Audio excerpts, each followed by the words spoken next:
¿Qué tal, María José? Qué gusto hablar contigo.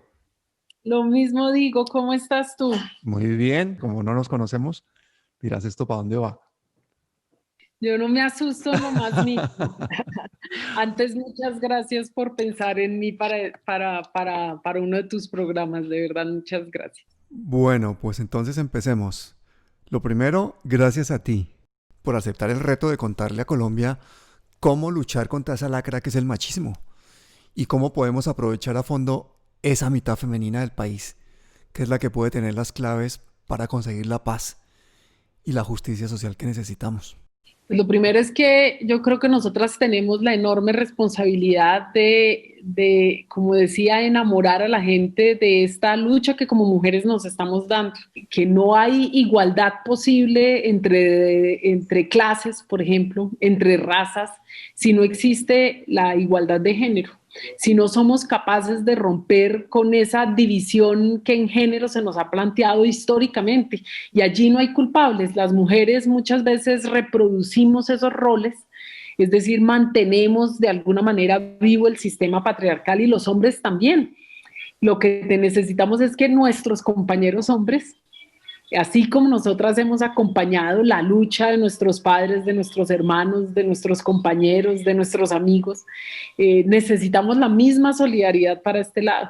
Y necesitamos una solidaridad incondicional, es decir, que entiendan que nuestras luchas, esas que estamos dando nosotras hoy, son igualmente importantes y válidas, que la lucha de igualdad de género rompe todos los paradigmas sociales, porque estamos hablando de romper hasta la estructura en la que se conforman las familias y los hogares, porque estamos hablando de cargas compartidas, porque estamos hablando de las mismas responsabilidades, porque estamos hablando de los mismos derechos, de los sueños, ¿no? De que cada uno pueda alcanzar los sueños, de que logremos acordar, ¿sí? Entonces la igualdad de género es dialogante, porque implica el interior de los hogares, de las familias, de las parejas, ¿sí? Implica llegar a un acuerdo. Tú subes, yo subo, ¿cómo subimos los dos? Y ya no es yo doy todo para que tú puedas subir, sino cómo hacemos para poder salir a flote juntos. Y entonces cambia la relación de pareja, cambia la relación entre las familias, cambia la relación entre los hermanos y las hermanas, ¿sí? Y eso, pues digamos, es una transformación profunda de la sociedad. Y estamos hablando de que en los años 70, hablábamos de la generación de nuestros padres que fueron capaces de cambiar y de romper con lo que no, con una sociedad en la que no se sentían cómodas. Las mujeres obligatoriamente tenían que casarse, tener hijos, estudiar secretariado bilingüe si acaso, prepararse para ser mamás, y las mujeres rompieron con eso y los hombres también rompieron con una sociedad que era a veces violenta hasta el interior de sus familias y rompieron con eso. Pues resulta que estamos llegando al punto de inflexión donde llega un nuevo quiebre y es cómo nos vamos a relacionar los seres humanos. No es solamente que las mujeres seamos la mitad de la población y que por lo tanto tengamos los mismos derechos y el mismo derecho a la representación en una democracia representativa. Estamos hablando de transformar profundamente los códigos y las formas en las que nos hemos relacionado como seres humanos. Entonces, tú puedes avanzar en la lucha contra el racismo, y que entre razas seamos iguales, negros, blancos, asiáticos, indígenas. Ese es un cambio que viene andando, pero cuando las mujeres negras sean iguales a las blancas y entonces todos seamos iguales porque somos seres humanos en igualdad, estaremos dando el gran salto. Y yo creo que hacia allí es que estamos caminando. Por eso la lucha de género tiene que entenderse de una manera amable y de una manera linda y sin resistencias. Y está en nosotras lograr convencer de esa manera. Porque además es nuestra forma de hacer política. Nosotras no podemos convertirnos en lo que cuestionamos y tenemos esa enorme responsabilidad porque además somos formadoras al interior de nuestros hogares. Y en un país como el nuestro, el papel es doblemente exigente, pero fundamental, porque en un país donde han matado a los hombres, han matado a nuestros compañeros, han matado a nuestros padres, a nuestros amigos, hermanos, las mujeres no solamente recogimos las banderas de lucha de nuestros de nuestros padres, etcétera, sino que además la reinterpretamos. Y logramos mantener vivo en algo el tejido social para que no se derrumbara esta sociedad completamente.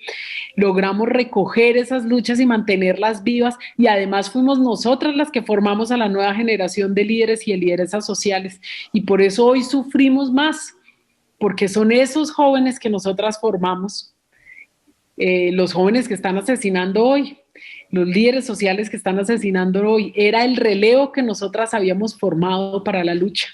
Entonces, la igualdad en un país como el nuestro implica el reconocimiento de ese enorme aporte que nosotras le hemos hecho a la sociedad colombiana.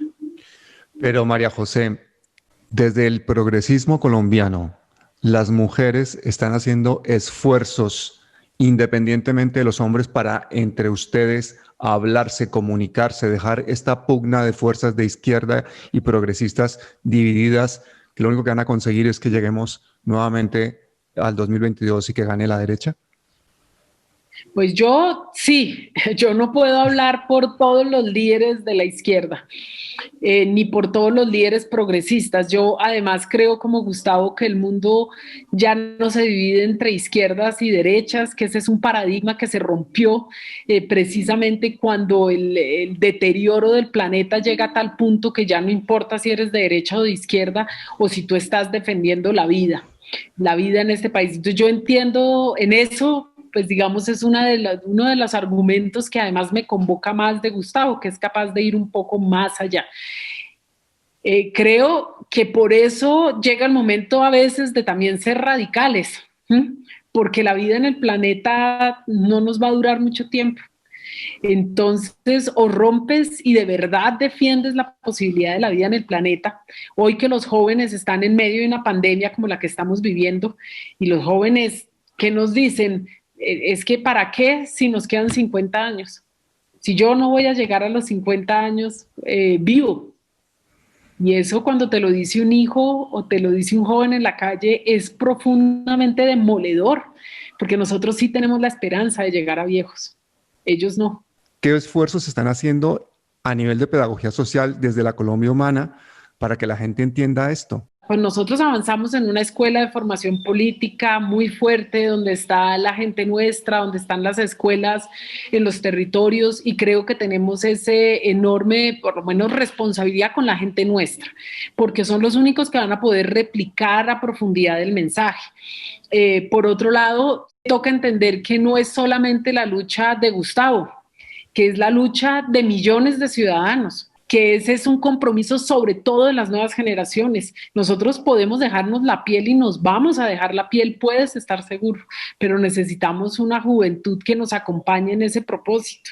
Y ellos lo tienen doblemente más difícil, porque no solamente reciben el mensaje nuestro, sino que de todas maneras reciben un montón de mensajes. Entonces para ellos el reto es mayor. Nosotros de todas maneras venimos de una época diferente, somos la generación bisagra.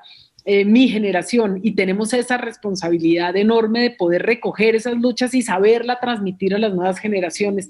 Necesitamos muchos más, no podemos ser 3 o 4, necesitamos, voy a decirlo así, legiones de soñadores y de idealistas, porque la única forma de poder emprender esta lucha es siendo un soñador y un idealista, porque no nos rendimos. ¿Sí? Porque vemos la luz al final del túnel y nos empecinamos tercamente en esa luz al final del túnel, ¿sí? Cuando estás derrotado no arrancas y no caminas.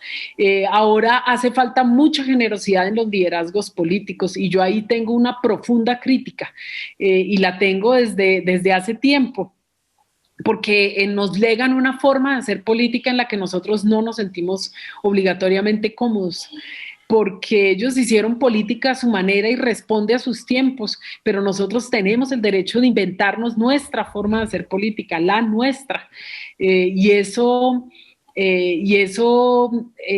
tiene que ser casi como un principio de vida, y el saber traspasar el conocimiento es algo que no han sabido hacer los políticos, los que quedaron vivos, digámoslo así.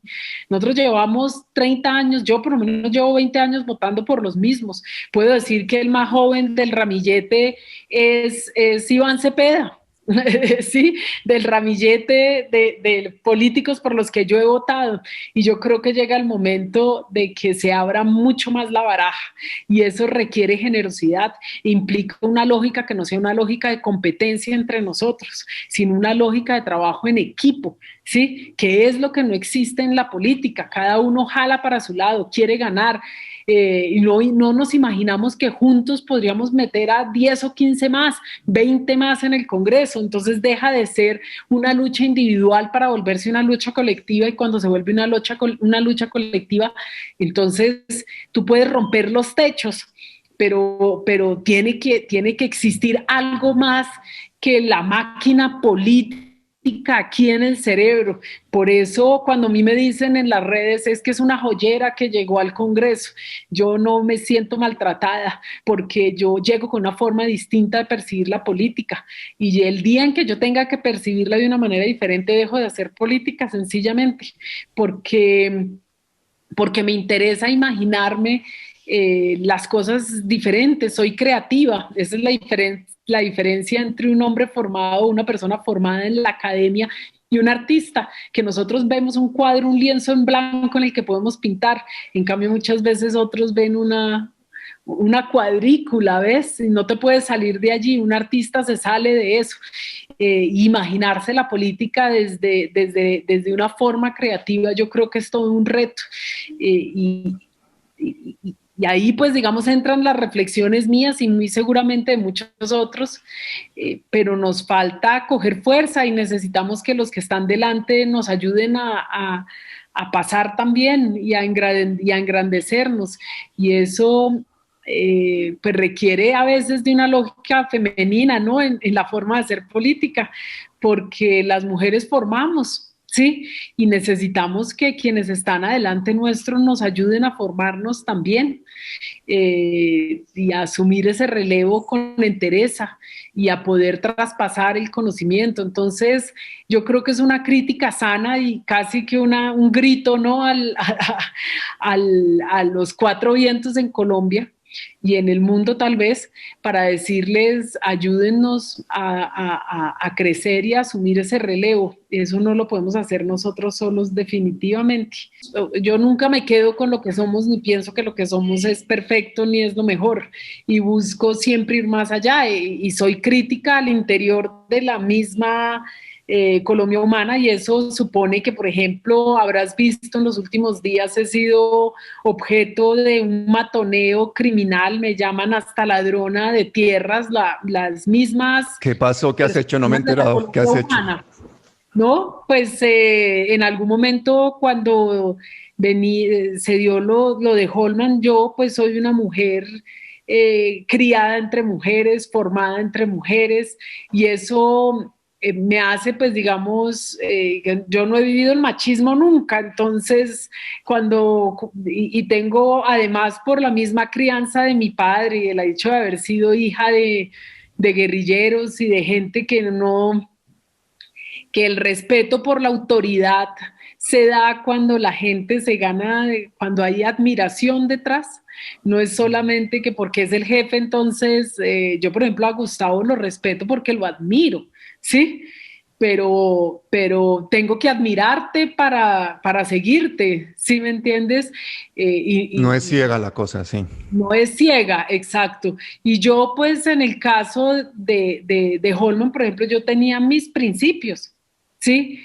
Y defendí mis principios como me enseñaron mis padres. A mí mis padres me enseñaron, no porque me lo dijeran, no porque estuvieran todos los días como en una lógica de adoctrinamiento, diciéndome lo que tiene que ser, sino porque ellos con su ejemplo me enseñaron que uno lucha por sus ideales y que uno no se queda callado y que uno lucha por lo que considera que es justo.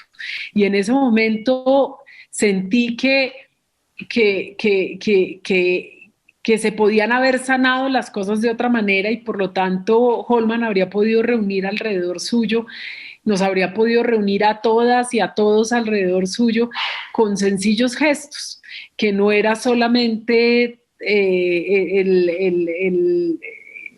pues digamos como ese seguimiento ciego. Y lo hubiésemos podido, hoy con la distancia digo, lo hubiésemos podido tramitar de una manera Diferente. diferente. Hoy creo que esa es mi reflexión. Yo sigo, pues digamos, creyendo que Holman, por ejemplo, ha hecho una labor maravillosa y siento que se fue injusto con él en el sentido de ese ataque infame de Abelardo de la Espriella y de estos Ya. sectores, pero que también se pudo haber sido en términos autocríticos mucho más hábil para reunir alrededor de sí, y eso requiere no ponerse a la defensiva, sino ser amplio y escuchar y acercarse y abrazarse y no sé, otro tipo de actitudes que creo que no nos hacen menos políticos ni al contrario nos engrandecen. Entonces yo tomé una decisión política en ese momento defendiendo mis ideales y no acompañé a Holman en la campaña. Y es cierto, no lo acompañé. Y acompañé a los ediles y a los concejales, entendiendo que la representatividad también está en el trabajo que se hace en las bases y con la gente. Y eso pues es costoso porque no gusta mucho que uno sea rebelde, ¿no? Pero, pero Pero es que bueno, no yo fuiste espero rebelde que, sola. Un gran sector de las mujeres de la Colombia humana fueron rebeldes en ese momento. Y respetando el debido proceso y la presunción de inocencia, estratégicamente fue una mala decisión seguir adelante con esa candidatura. Costó la alcaldía de Bogotá, segundo cargo del país, y tenemos ahora una alcaldesa neoliberal, además alineada con Sergio Fajardo para unas yo creo presidenciales. que hay muchos errores y no son solamente el seguir adelante con esa candidatura. Yo creo que se podía haber seguido adelante con esa candidatura o con otras. Como bien dice Gustavo, Ángela María pudo haber aceptado. Ella tenía unos problemas de salud en ese momento. Nosotros le dijimos, hacemos la campaña, pero por favor, hazlo. Ella no aceptó. Holman pues tenía el aval y el cariño de mucha gente, porque él tenía el Mm. cariño de mucha gente.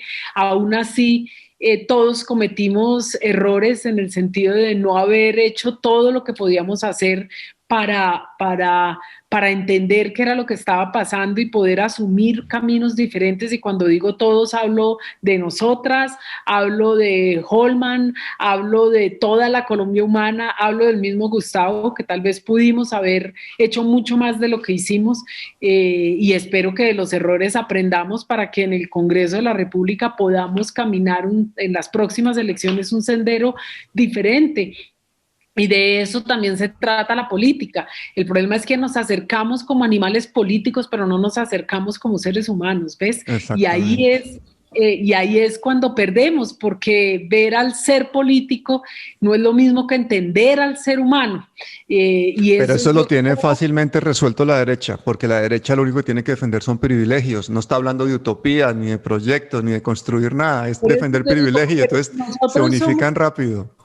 si nosotros somos humanos, ¿sí? Mm. Si nosotros tenemos la capacidad de leernos, de reinterpretarnos, de cuestionarnos, de entender la diversidad, es el colmo que no podamos acercarnos en términos humanos.